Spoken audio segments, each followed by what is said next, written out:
Bank Indonesia made two surprise rate cuts. Indonesia's rupiah has slipped to a record. Indonesia is at risk of being downgraded.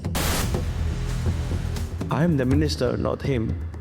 Maksud Menteri Purbaya itu cukup simpel sebenarnya. Emerging markets like Indonesia are often at the top of that list. Nekan terus ya, dia nanya muter-muter.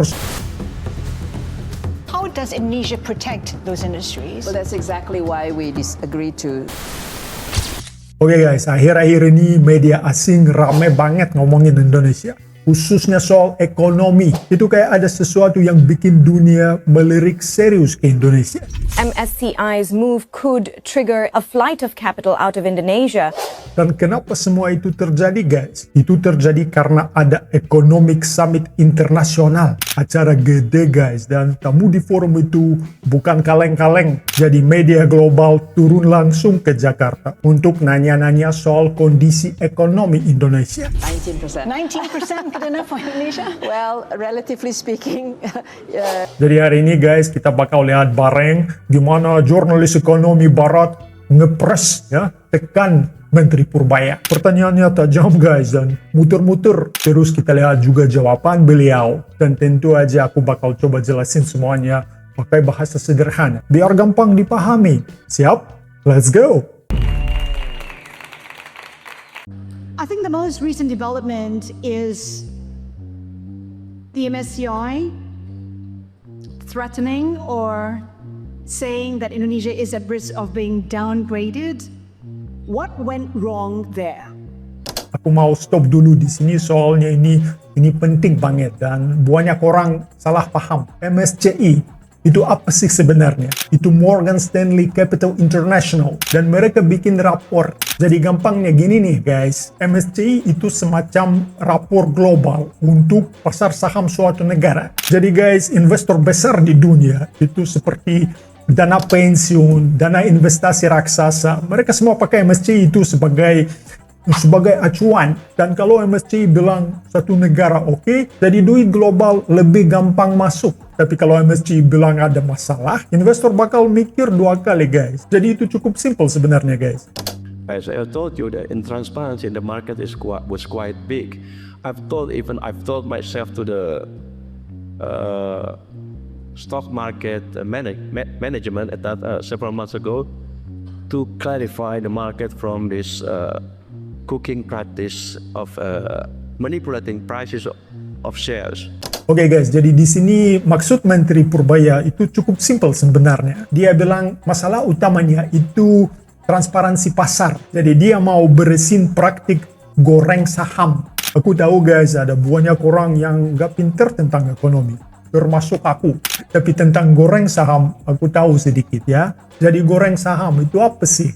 Itu guys, kalau harga dinaikin atau diturunin, nggak karena kinerja perusahaan, tapi karena harga itu dimainkan orang tertentu. Ini guys, praktik lama. Dan jujur aja, praktik ini bikin pasar kelihatan nggak sehat di mata dunia. Makanya MSCI ribut bukan karena benci Indonesia, tapi karena menurut mereka aturan mainnya harus lebih bersih dan lebih jelas kalau Indonesia mau naik kelas. Ini kedengarannya kayak pantun ya, bersih jelas naik kelas gitu loh. Indonesia's rupiah has slipped to a record. President Prabowo Subianto has set a goal of spiking economic growth. Are you concerned about a possible downgrade? No, because improving the condition. Nah, sekarang soal kata downgraded. Mereka sering pakai kata itu, downgraded. Kalau menerjemahkan ke bahasa Indonesia itu diturunkan, ya. Jadi di rapor MSCI itu Indonesia kayaknya diturunkan dikit. Guys, ini nggak berarti ekonomi Indonesia ambruk, ya. Ini bukan krisis, bukan kiamat, bukan besok bangkrut. Jadi downgraded itu artinya Indonesia dinilai kurang rapi di beberapa aspek pasar modalnya. Biasanya soal transparansi, aturan main, dan juga perlindungan investor. Jadi MSCI itu tuh kayak guru yang bilang ke murid, kamu pinter tapi PR-mu belum beres. Jadi murid nggak disuruh keluar kelas, ya. Cuma dikasih peringatan. Oke, yuk lihat jawaban Menteri. Unless we ignore the MSCI warning until May, then we have to be concerned.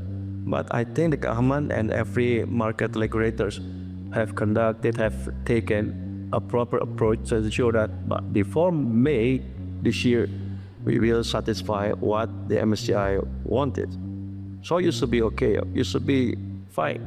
Investing in my country should be okay. We will follow, adhere to the global best practices. You're expressing confidence, but there is a real risk of being downgraded by the MSCI. Are you prepared for that? What measures are in place that could possibly mitigate the impact of a downgrade? No, we will satisfy all of the MSCI's, all of things that MSCI wanted, including basic transparency. For me, as a Minister of Finance, I'm not involving too much with what's happening in the boards, but I focus to ensure that the economy moving in the right direction. Guys, pas ditanya soal kemungkinan downgrade, Menteri Purbaya jawabannya tenang banget. Dan pesannya juga simple guys, nggak perlu panik, Indonesia oke-oke aja. Dan Indonesia memang lagi nyesuaiin diri dengan standar global. Untuk apa? Untuk sistem makin rapi dan makin dipercaya. Our next story is from Indonesia. It is Southeast Asia's biggest economy and home to over 280 million people. We recently saw the seizure of the Matabe gold mine, and some say that perhaps a reflection of the lack of due process in Indonesia. Due process? Due process. Due process.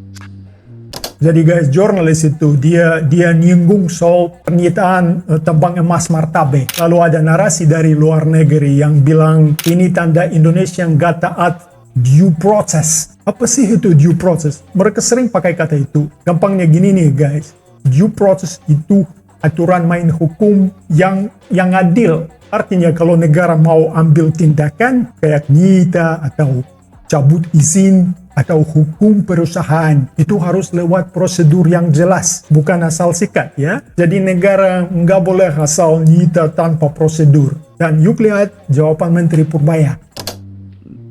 Something like that have been occurring in our country over the last maybe 20 years or 30 years. We are removing that bad practice in the mining industry.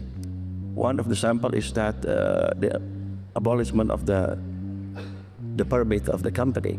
This is one step to make sure that we are conducting a good investment climate, a good practice in mining activities in the country.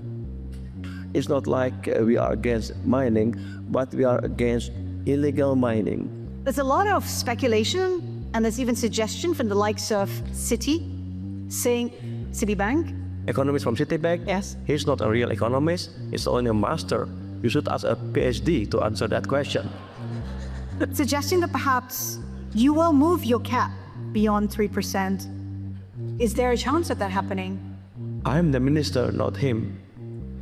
Perhaps textiles and footwear. How does Indonesia protect those industries? Well, that's exactly why we decided to have the bilateral negotiations with the U.S.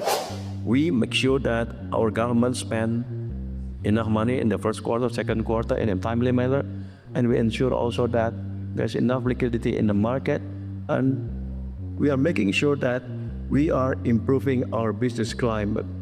We have this special task force of the bottlenecking, where every businessman can report to us, and on a weekly basis we have a meeting, a proceeding to ensure that the bottleneck that they are facing is removed properly.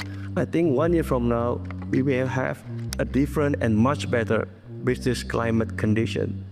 That's enough to create a better and faster economic growth.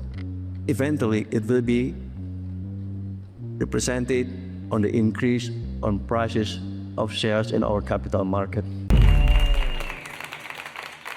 Oke guys, wartawannya itu dia nekan terus ya, dia nanya muter-muter soal downgrade, soal risiko, soal due process, segala macam ya. Tapi Menteri Purbaya nggak goyah, dia jawab cukup fokus. Dan dia tahu apa yang lagi dikerjain negara Indonesia. Jadi guys, Indonesia nggak lagi minder di depan media barat. Indonesia berdiri tegak Kesimpulannya sesimpel itu guys. Terima kasih udah nongkrong bareng aku, bareng Roomsoft. Jangan lupa like, share, dan subscribe to the channel. Terima kasih dan sampai jumpa di video selanjutnya. Paka-paka.